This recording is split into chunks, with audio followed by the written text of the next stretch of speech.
Academic Officer. The Academic Officer represents students on issues relating to their course, teaching and learning facilities. The Academic Officer also works with over 400 course representatives, department representatives and faculty representatives to ensure that every student has the opportunity to shape how their course is taught.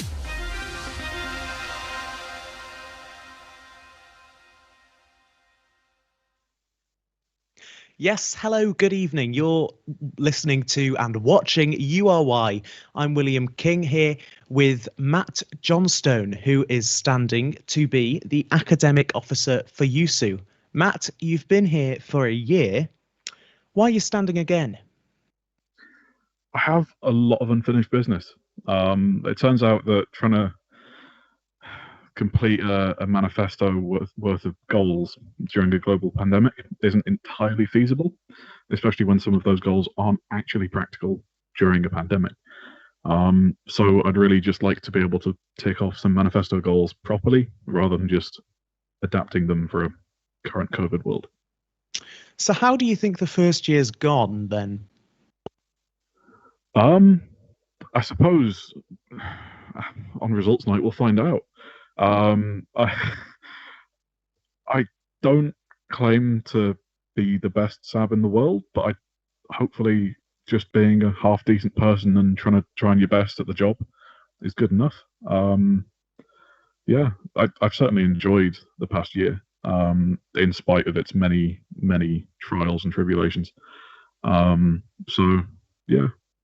Now I know that you've said that you've been in a difficult situation because you've had a manifesto of things you wanted to achieve and a global pandemic's got in the way. Of the things that you did say in your manifesto last time, you had stuff like integrating lived experience into the curriculum, improving employability and career provision. Do you think that say on those issues we've seen improvement at the university? I don't think we've seen issues like that going backwards, at least. Employability this year has been a real challenge. Obviously, the jobs market dried up quite a lot last summer, and it's very, very probable that we're going to go into a very large recession for the next few years, without trying to sound too doom and gloom. So employability is going to be, I guess, very near the top of everyone's goals for the next year.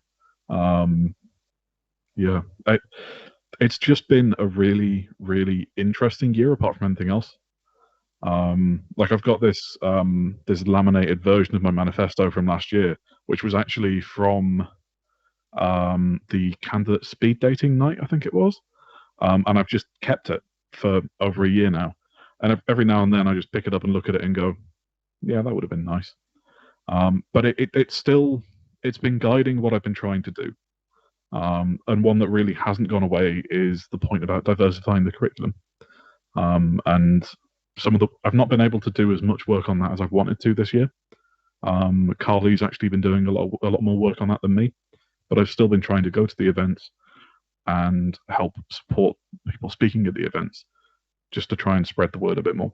So what sorts of events are we talking about when it comes to diversifying a curriculum? So there are several different groups working within the university towards that kind of goal. There's a more independent group, which was set up by some lecturers primarily in the English department. And that's more I think they call it the Decolonizing Network. I get the names confused every now and then. And that's working more kind of as like okay, we're lecturers, you're lecturers, we want you to decolonize and diverse and like shift the lens on what you're teaching. But it's also about getting students involved, particularly getting postgrad research students involved, just so that at all levels of teaching in the university, we're trying to shift that lens a bit more. You've then got roundtables for the library, roundtables for the archives, as well as the wider decolonizing working group as well within the university. Great, thank you for that.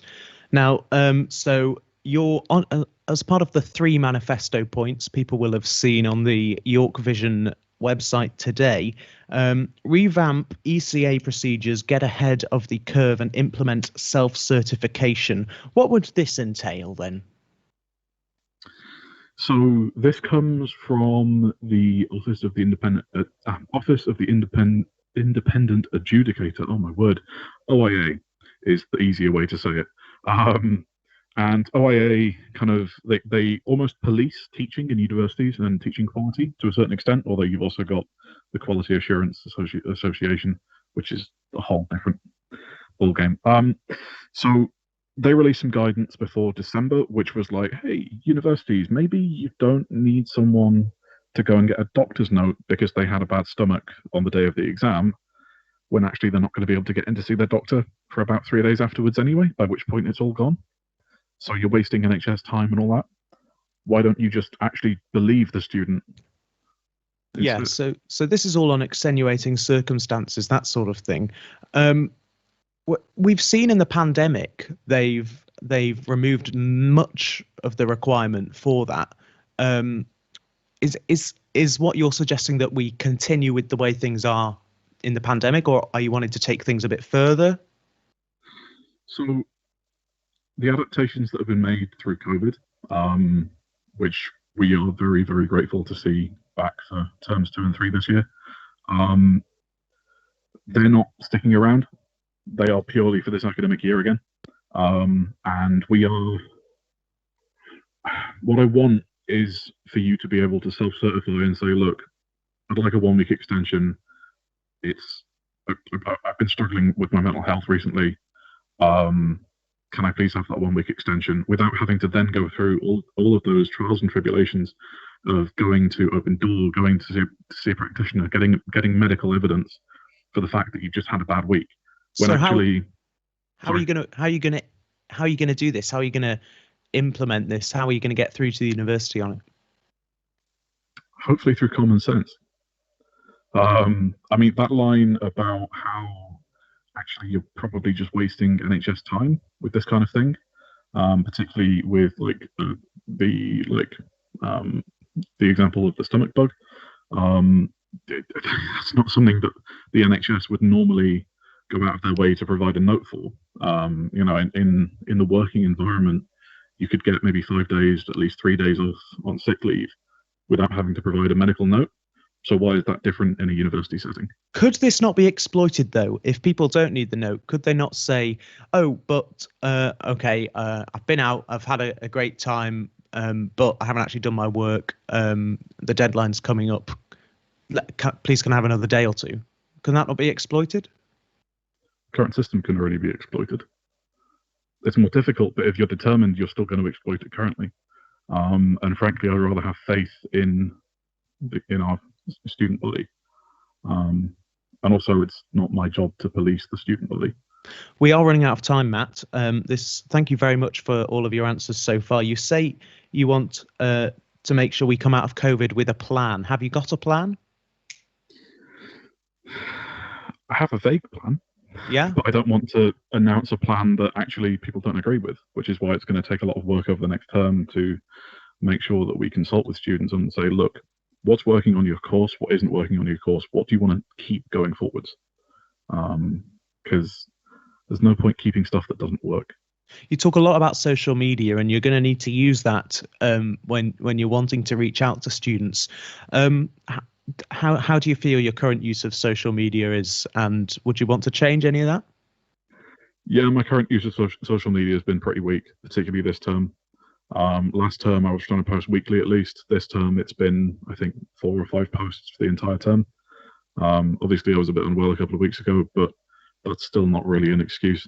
So that's an area where I want to put more work into over this coming year. Matt, thank you so much for joining us this evening on URY. You are the only candidate standing for the academic officer. You're standing against reopen nominations, of course. Thanks very much for joining us, Matt the Beard Johnstone, here on URY Candidate Interview Night. Up next is Matt Ward Perkins. We will be heading over there very shortly. Thanks very much for joining us, and see you soon. I'll be back a bit later.